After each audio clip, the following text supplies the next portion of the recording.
Hey guys, the Explorer 4 here, Horrorboy465, aka Nate Murphy. Welcome back to some more reviews. And today, of course, we're continuing the reviews on the Saw franchise, and we are getting to Saw 3. Now, I mentioned yesterday that I love this movie's tagline. Kind of want to mention it real quick. Suffering, you haven't seen anything yet. Love that tagline for the film. And also, design-wise for this DVD, this is a 2-disc special edition. It's uncut. You also get features, which I'll get into in a second. But Saw 3, 2-disc special edition, design-wise, looks great. I mean, I love how they did this sort of frost and ice design for the case. Of course, inspired by the trap in the movie, the ice room trap, which is pretty cool.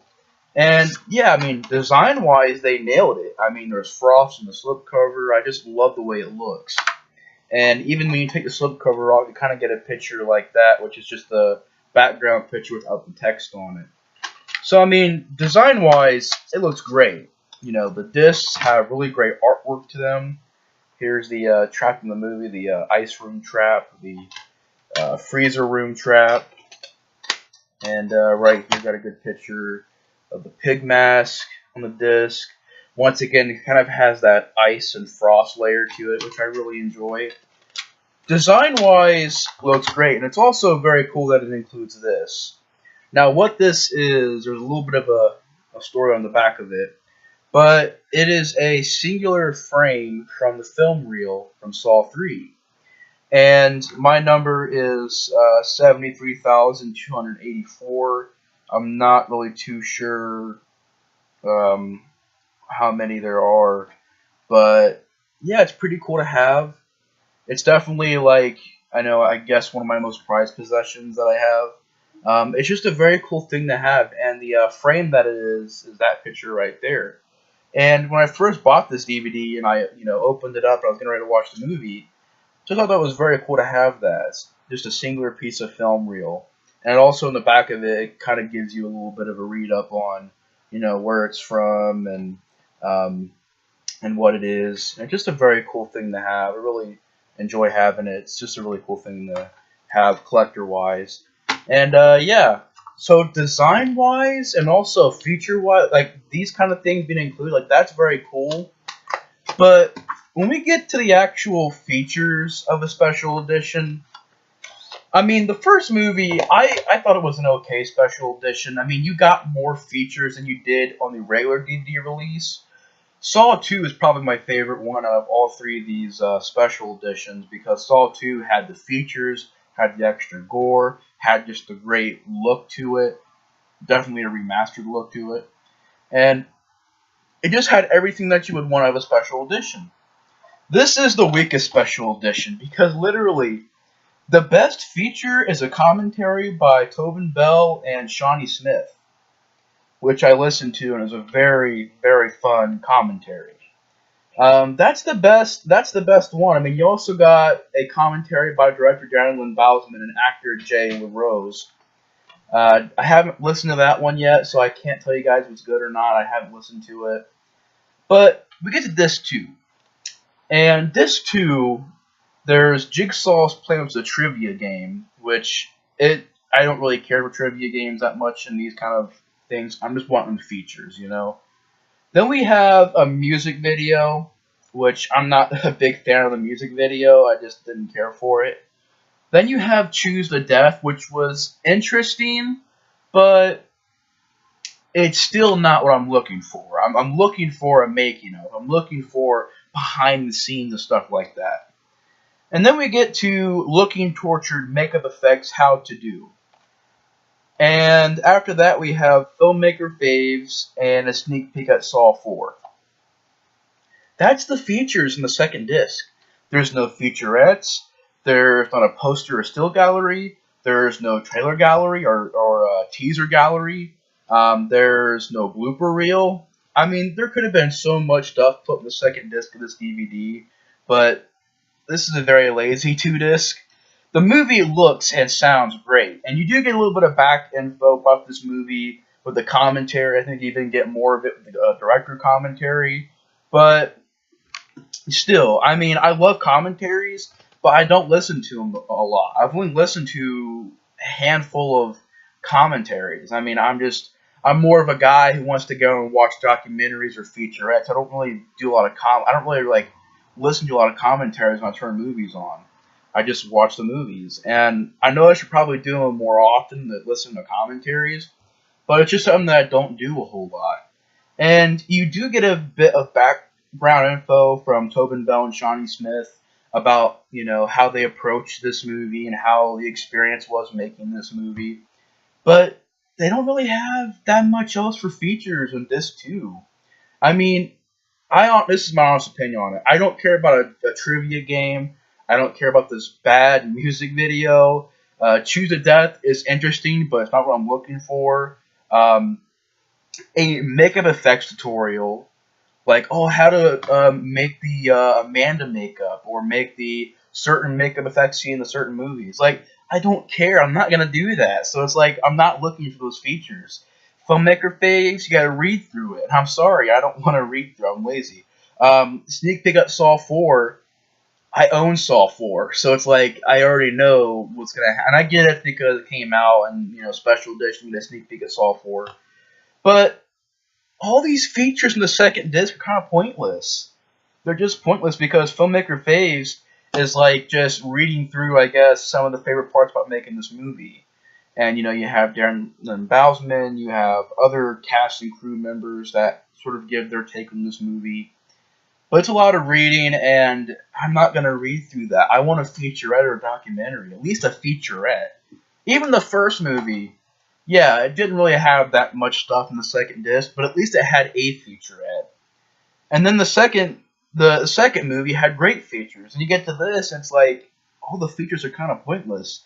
The best features are the commentaries, and I don't listen to commentaries that often, so I'm more of a documentary guy. I'm more of a featurette guy. I'm more of just I want to see behind the scenes on how it was made, not just I love commentaries, but I can't listen to them that often. Or if I start listening to it, I just turn the commentaries off and I just watch the movie because it's just my personal preference. I don't really listen to a lot of commentaries. I know it's 7 minutes in. I haven't talked about Saw 3, but I just had to talk about that real quick because very hyped for this DVD. But when I got it, and I seen the features. I'm like, wow, the features are pretty lazy in this movie. But to get to the actual movie, I apologize for rambling on. But to get to the actual movie, Saw 3 came out in 2006. It is 6.2 on IMDb. Once again, directed by Darren Lynn Bousman, which once again does a great job directing this movie. And Saw 3 for me is always one of those Saw movies that is just, or at least is probably the most underrated Saw movie because a lot of people consider this to be the beginning of the whole torture porn stuff of when it just became about the traps. And this movie doesn't really get talked about too much. A lot of people say it's one of the weakest ones. And I never got that because for me, yeah, it has traps. It has even gorier traps in the previous movie. It does have a lot of focus on these traps in the game that's being played by this character named Jeff.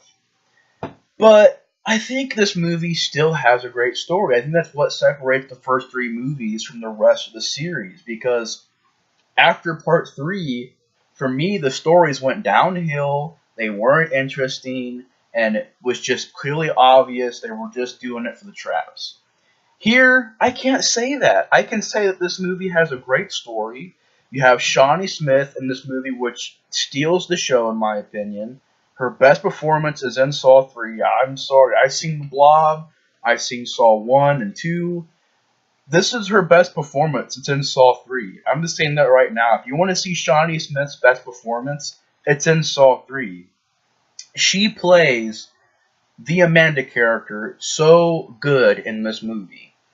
And it's just such an underrated performance. I don't really hear like people talking about how good Shawnee Smith is in this movie, and she's amazing in this movie. It's my favorite performance by Shawnee Smith. You also have Tobin Bell giving an amazing performance in this movie. You also have the character Lynn, who's this surgeon. and she's sort of the main character of the movie. I kind of want to get the actress's name real quick, but Bahar Sumeka, I just butchered that name, but the character Lynn is a good character. I really enjoy the character. The character Jeff, Angus.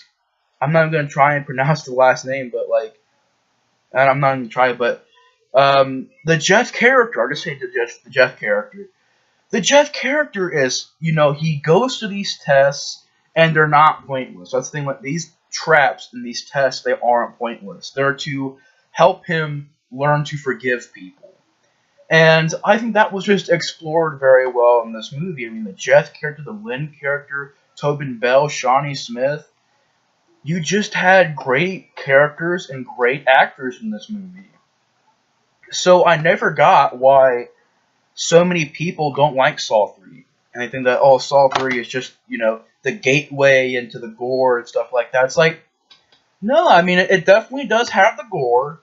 And that's a plus for me. You're getting a good story, great acting, an interesting and intriguing plot, a very fleshed out plot, and you're getting really awesome gore effects and good traps. So for me, it's a plus. You're getting the best of both worlds, because there's usually two types of Saw fans. There's the Saw fans that enjoy the story and they enjoy the thrills and the suspense and the twists, and there's the Saw fans that just go into it for the traps and the gore and to see how far the next movie goes.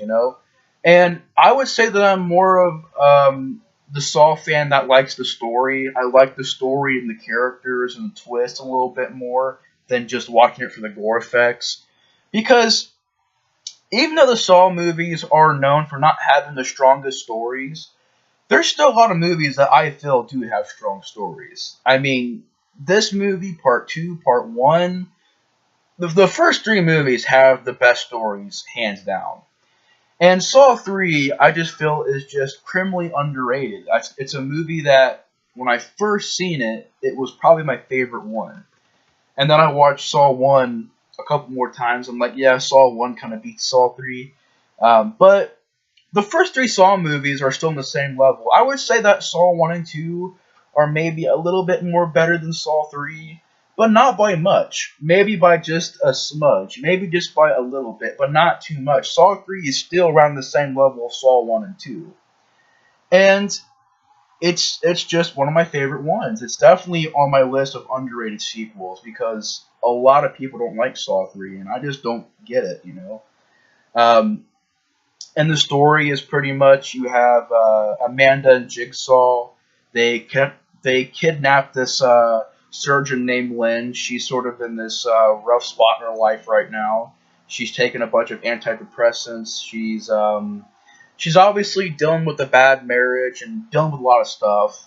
And Amanda kidnaps her, brings her back to Jigsaw's lair.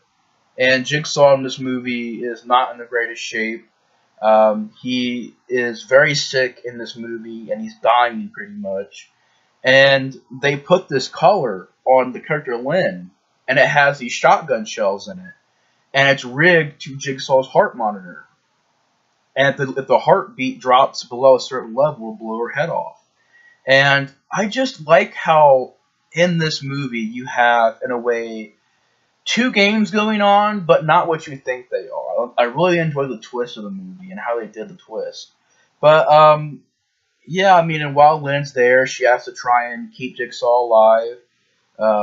There's a point in the movie where she has to do sort of this medieval type brain surgery and open up Jigsaw's skull and kind of cut a little bit of a layer off of it so his brain isn't so swelled. And it's a very intense sequence. The makeup effects in that scene is just so well done. And while that's going on, you have Lynn trying to keep Jigsaw alive. Amanda, she's acting a little unhinged. She's starting to reveal more about herself in this movie.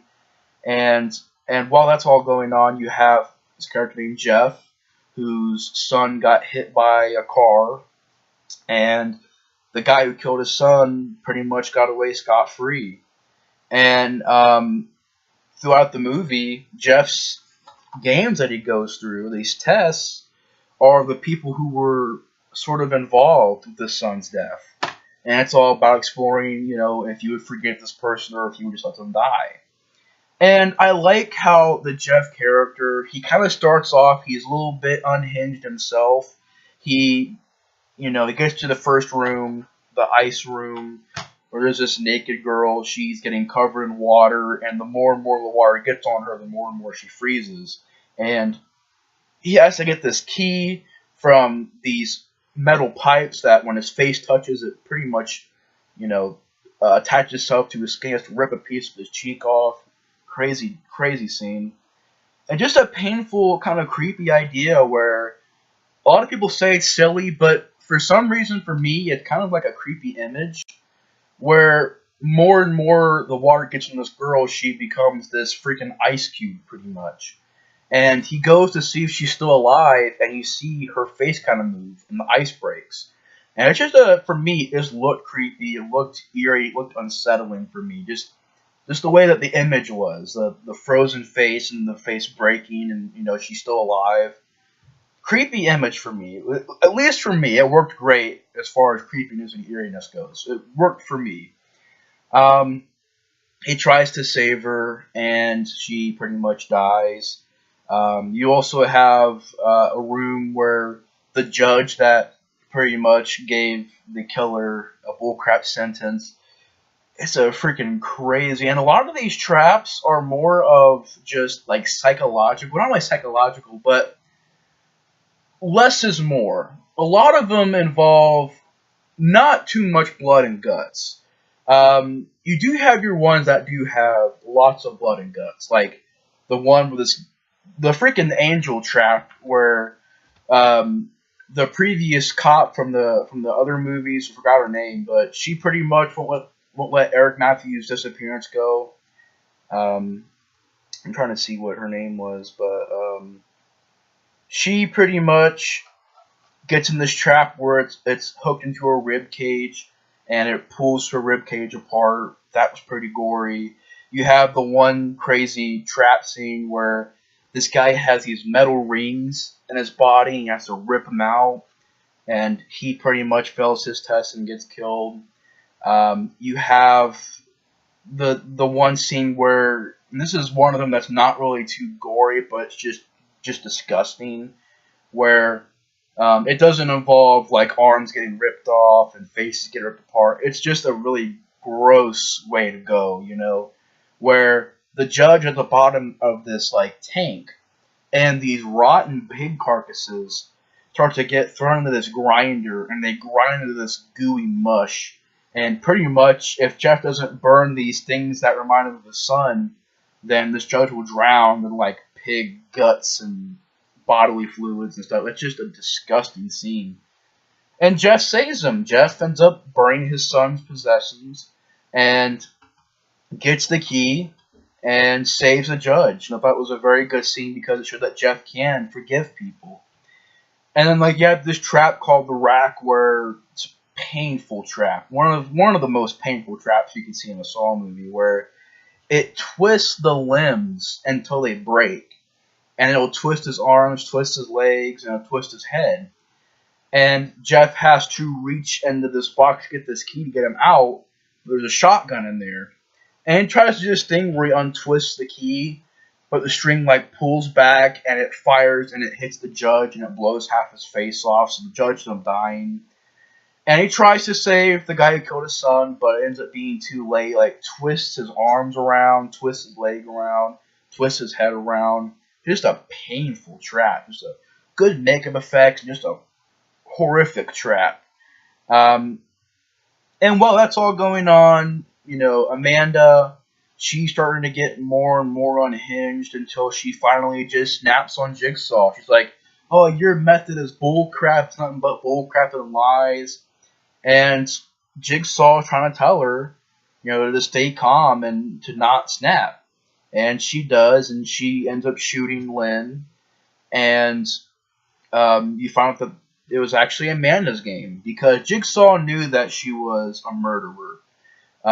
Because I've always wondered why Adam couldn't survive the first movie, and you find out that because Shawnee Smith's character, Amanda, had actually went in there and killed him. and she was gonna kill Eric Matthews, but she just left him for dead. And she's not the right person to be continuing Jigsaw's work. And Jigsaw told her this was her game all along, just to see how long she keeps someone alive, and she failed. So Jeff has a gun, walks in, shoots Amanda, kills Amanda. He found that Jeff is Lynn's husband or a previous husband, and you know Jeff has a choice. He can either kill Jigsaw, which will stop his heart monitor and will kill Lynn, or he can forgive him. And that scene is just so well done, where it's the tension. You don't know, is he going to let him go? Is he going to help Jigsaw still be alive? Is he going to maybe become the next apprentice for Jigsaw? And it really does try to end the series, this movie does, because Jeff goes, I forgive you. And he grabs the electric saw and slits Jigsaw's throat. Jigsaw plays a tape that says pretty much he failed, that Jeff's daughter is somewhere in the facility and she's locked up and only has limited air supply, and that pretty much Jeff had failed. He's going to remain in this room until he dies. And that's pretty much how the movie ends. And then Lynn, of course, when Jigsaw dies, Lynn gets her head blown off. And that's pretty much it for the movie. I mean, it ends on a very haunting note. And just the movie is underrated as heck. I just never got why people don't like Saw 3. I mean, it's definitely more of one of the slower burn Saw movies, about 2 hours long. I don't know if it's the longest Saw movie, because Saw 6 was also a pretty slow burn movie. But it's got a great story to it. I love Shawnee Smith's performance in the movie. Her flashbacks are pretty cool, seeing them set up the bathroom trap from the first movie, and seeing how she kind of deals with depression and drugs, and how she's trying to become a better person. And also it kind of shows the darker and evil side of Amanda. And Shawnee Smith just nailed it in this movie. She had great charisma. She was able to kind of add more stuff to the Amanda character in this movie. And it was just her best performance, hands down. And Tobin Bell did a great job, selling that Jigsaw is sick, that he has this plan set up. And Tobin Bell, once again, did a great job in the movie. There are some really great scenes between him and Dr. Lynn, him just talking to Lynn and talking to Amanda. The Jeff character had an interesting set of tests to do. Just altogether, a very intriguing Saw movie. One of the best ones, without a doubt. For me, at least. I think it's an underrated movie. I think it's still on par with the first two movies. Maybe just a little bit below them, but still on the same level. Just a well-made movie, and a very well-made sequel that I definitely recommend. So anyways, guys, thanks for watching my review on Saw 3. It has a lot of stuff going for it. It has a great score, great look to it, shot very well. Once again, David Hackwood did a great job on set design. Darren Lynn Bousman, once again, does a great job in the direction, has a great look to this movie. Cinematography, the score, the twist, the story, the characters, it just has everything going for it. And you have some really gory and creative traps. So, it's kind of it's probably the only Saw movie that's the best of both worlds. You have the best, rather the best, but like some of the best traps in the Saw movies. And you have probably, one of the best stories. So it's the best of both worlds. It will probably please both ends of the spectrum for the Saw fans. The ones that like the gore effects and the ones that like the storylines. But it's underrated. I think if you haven't seen Saw 3 yet, I'd say give it a chance. It's a very entertaining flick, and I really enjoy it. So anyways, guys, thanks for watching my review on Saw 3. Hope you guys with the review, and Explorer 4 out. See you guys later.